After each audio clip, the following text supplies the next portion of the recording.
6 months, Fraser. 6 months review. Our anniversary, actually. Of what? The first podcast you and I did was... A year ago today? I don't know if it's a year ago today, but it was a half-year review, similar to what we'll do today. Yeah. Hard to believe that we're halfway through July already. We've blinked and we're here. Are we going to go in chronological order if we can remember it? Yeah, well, we've some of us have got uniform now as well. On brand. Some of us got the memo. The podcast brand is live. You're not wearing yours? No, no, I'm not. No. Okay, we'll skip past that. Maybe next time you'll have one. If I wore the one that you got me, crop top, boob tube, I think so. It would probably be about there. The views would be immense. Should we kick off with the I'm going to go with success of what the podcast has had since the beginning of the year. We've had some amazing guests. Yeah. We've had some really deep podcast ones, hence why me and you have probably come on to add a bit of laughter to it. But the deep ones, though, I think the deep and meaningful. Yeah, I find inspiration from each one of them, and it sounds. I don't know if you feel this, but when you're in the podcast, but then you watch it back, or if you're listening on the car, you always pick up on something that you didn't quite register. Yeah, and I had that a lot with John Hewitt, Elaine Harries. I couldn't sit in the one with you and Danny for obvious reasons, but I probably watched that one. It probably took me 3 or 4 attempts to watch that one. Parm was good. There was a couple of bits there that sort of went over my head when we were in the podcast. Yeah. But then you watching it back or listening to it back, you pick up on it. That's things that you missed. Yeah. I enjoy it. I said this to somebody the other day. The only podcast I listen to, I don't know whether it's arrogance or not, is our own podcast. Yeah, that's arrogance, Fraser. Yeah, I love the 2 words that are not often associated with yourself. It's a thin line between confidence and arrogance. Thin is another one. Yeah, that's not used very often, that one.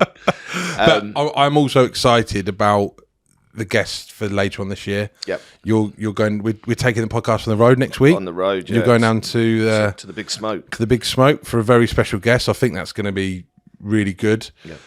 No pressure. No, yeah. Don't it up. Yep. And then there's a couple more that are coming, and I think I don't want to. This isn't it is a teaser. I don't want to say who they are, just in case something happens and we look a bit silly. But I think I'm really excited about the guests over the next 3 or 4 months. Yeah, I am. Who's been your favourite one so far? I'm gutted that I missed the John Hartson one because I found that really diary management. That is, Fraser. It was in my diary for 3 o'clock. Your diary's 2 hours ahead of mine. Gutted I missed that, but also happy to listen back to it. There was a lot of stuff with John that I didn't know. My favourite 2, I'm between Danny's and Razor's because Razor's obviously we knew what was happening with Razor and his journey, and what was happening, him coming forward, and the reasons why he'd done it, and to hear the changes that it's made for his life, and to obviously spend more time with him since is amazing. But then obviously Danny's was incredibly difficult, but also incredibly inspiring, and I'd say they were my 2 favourites. I don't think I can split them. I don't want to upset Danny, don't want to upset Razor. You're just on the fence. On the fence against splinters. Yeah, I'll pull that splinter out. I think there's a commonality. Oh. Every single one of them, and this isn't done intentionally, but one of our values is about how you can make a difference, and every single one of those people are making a difference to the people that are around them, and hopefully to, all right, the ones that have got a higher profile have got a bigger audience in their own right, but the ones that not necessarily haven't, business leaders, business owners, it's to the people that are around them, whether that be family, friends, employees, suppliers, etc. And they're all making a difference, and that wasn't done intentionally. And I think the one that was probably most interesting was probably with Elaine Harries, the menopause queen, the menopause lady. I learned a lot there, and that's probably the one that I've had the most amount of feedback on. Yep. People messaging me, or there's a couple of organisations that email me that wanted to introduce it to Elaine, and you go to events and stuff, and that one was the one that I think it's probably stood out the most. Favourite was probably the wrong word, mate. So yeah, the one that stood out the most. But yeah, very good. Good. Q1. My feedback on that is I think Q1, the year started with a bit of a boom. I think everybody, it's been that same for the last couple of years. This year is our year. A lot of people had some good plans, good ideas. It does my doing that. Yeah, I know. You do the same. Yeah, I do say it. Yeah, but it's consistency. Q1 was good. Q2 was, I'd say, normal over the last couple of years. And Q3 is looking buoyant. I think a lot of people have reloaded and are ready to shoot from the hip again and go from it that way. Highlight of the year for you? The event that we did with Steve Thompson and Sir Clive Woodward, I think, was very special. Yeah. For those listening or watching, I had this vision of doing an event for Tomo for the launch of the Head On Foundation, in the setting of the home dressing room of the Saints. I don't know why. I wanted something that was a bit intimate and just a little bit different. We like to do things differently here. And thanks to the guys at the Saints, they were brilliant. We made it happen. And so not only was it a wow from that perspective, because you could see their reaction when they came through the Tunnel Club, and it was like, we're in here. Yeah. Adam Young from MKEA, him and Ian Leather from Bray Fox Smith, like their sort of reaction to it was, and they're both rugby guys, was pretty special. I knew that we sort of got it right.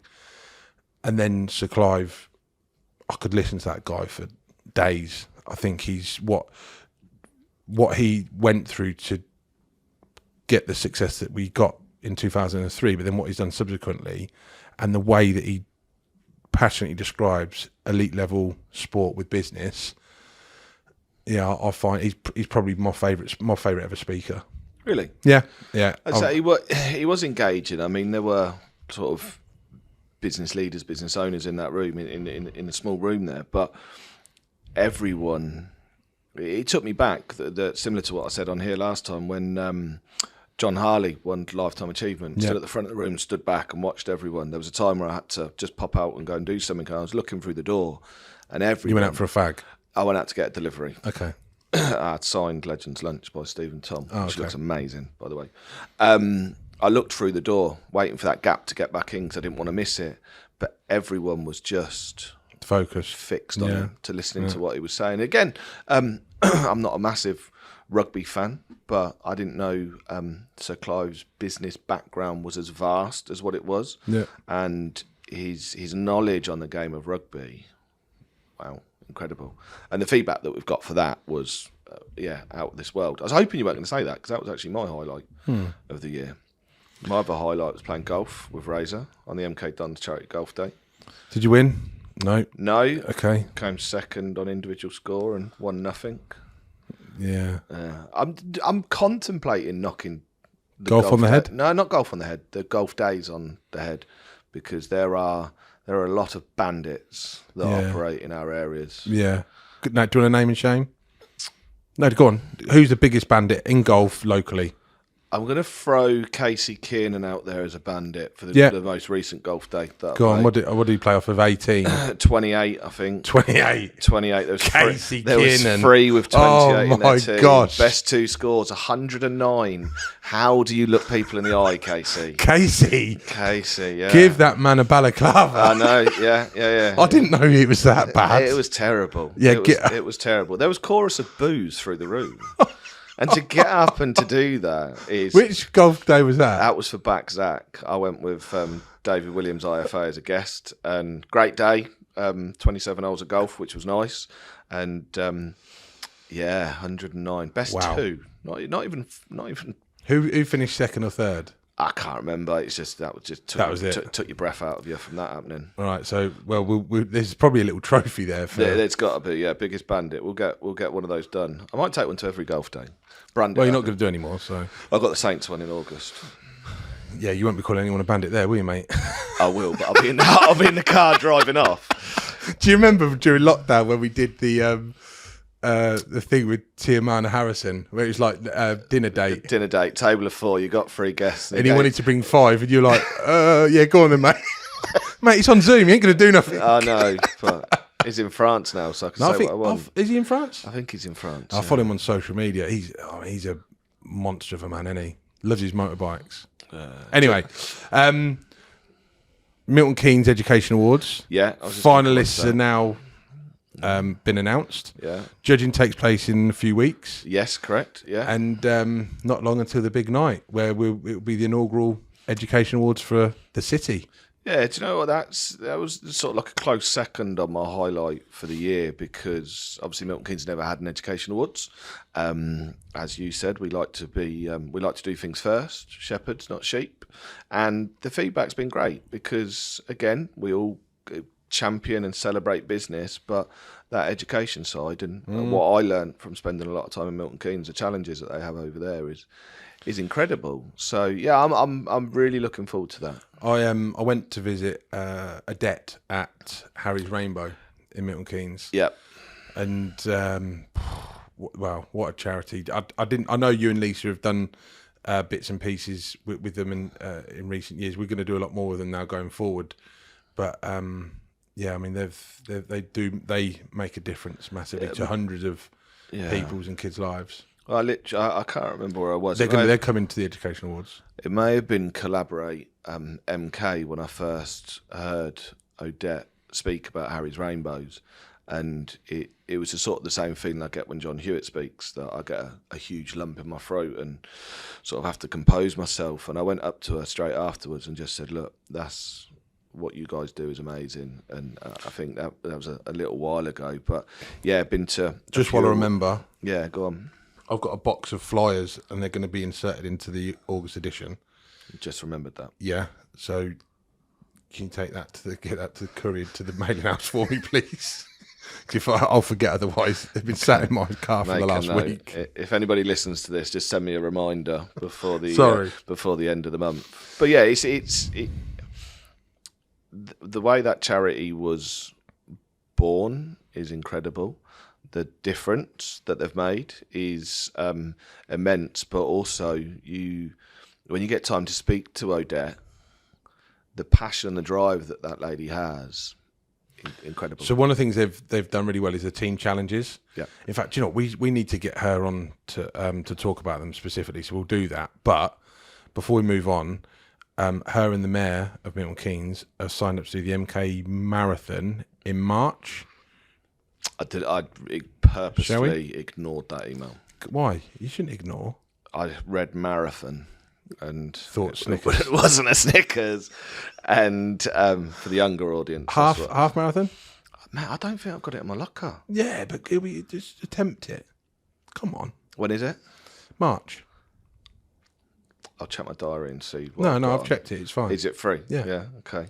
Yeah. I'm not going to commit to anything on here because it'll be held against me. Actually, saying that, I think our audience will donate money, and a lot of money, to see me run a half marathon. I ain't got a marathon in me. All right, let's do a half. We'll do a half. Yeah? Yeah, we'll do a half. We'll do it. Go on. Good lad, Fraser. We'll do I think I might have... Sorry. Oh. It's fine. It'll soak it up. So my lisp.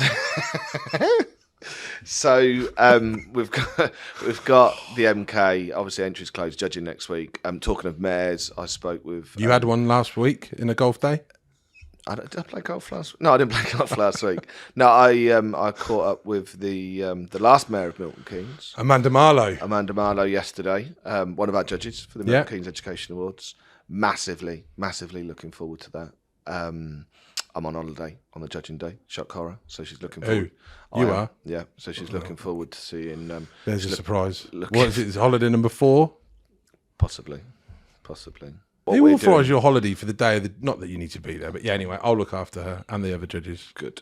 Talking about looking back and reflecting on the past year, obviously Amanda's now not the mayor and in between her next journey. but she's now sort of like, she said yesterday, she's sitting back and reflecting and actually taking in everything that happened. It was non-stop. Oh, non-stop. Yeah, and I 100 mile an hour. said, nobody will ever experience that again. Yeah. It's never going to happen. That's a piece of history right there. But I said to her, I said, it's. I'm not comparing the Mayor of Milton Keynes to you and I, but people say to us, you're non-stop. You're here, there, and you're everywhere. You've got so much going on. And I said, when you're in the moment, you just make it happen, right? And it's only when you sit back at the end of the year, or in the middle of the year, and go, Well, I used to say this. Happen? You drive home on a Friday and you go, in your case about 2:30, but in my case about 5:30, and you go, what have we achieved this week, or what have we done this week? And whatever you think you're going to do on the Monday morning for the week ahead is often changed by about 2:30 on the Tuesday. Yep.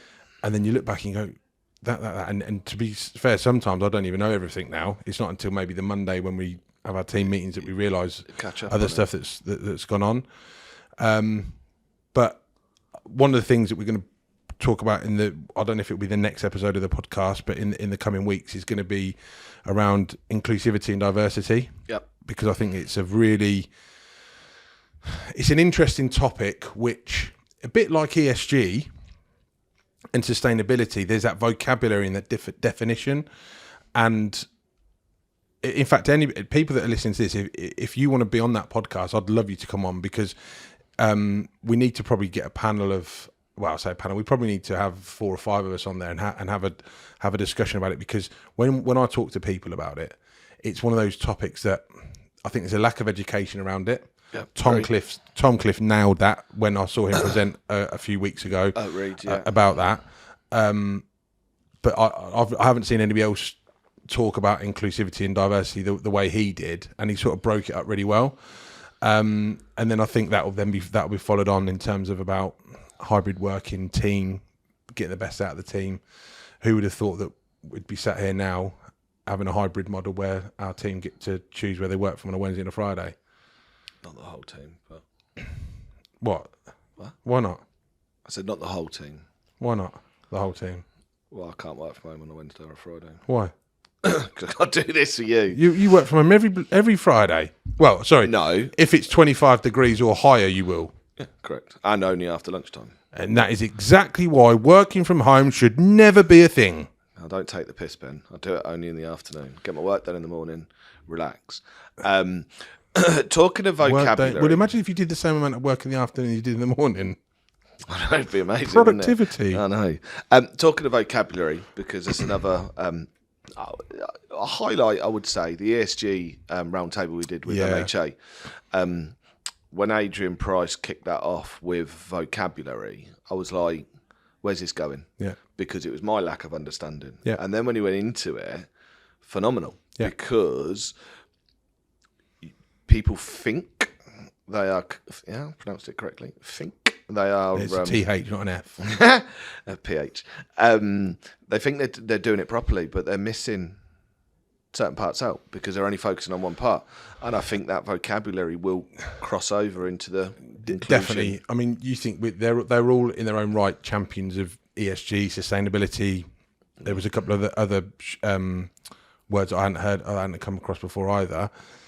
I think Winvic are clearly not just leading the way in the construction sector, but also for businesses in general. Now, obviously, a huge organisation, and they need to, because they're years ahead of where other businesses are. And I think it is that education, that understanding, but that best of knowledge, and the feedback we've had from that is great.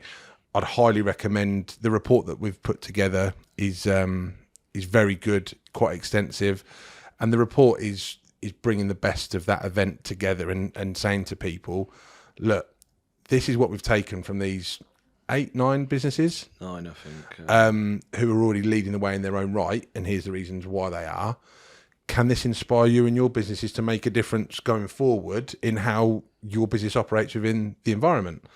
And yeah, I learned a lot. That was like going, excuse the pun, but like going back to school in a way, because you come away from that and you're like, wow, what could we do? Because I think we're doing whatever we can. You know, the first publication to become first independently owned publication, correct, to become plastic free, didn't make a big enough thing about that. But we've been doing that for 3 years.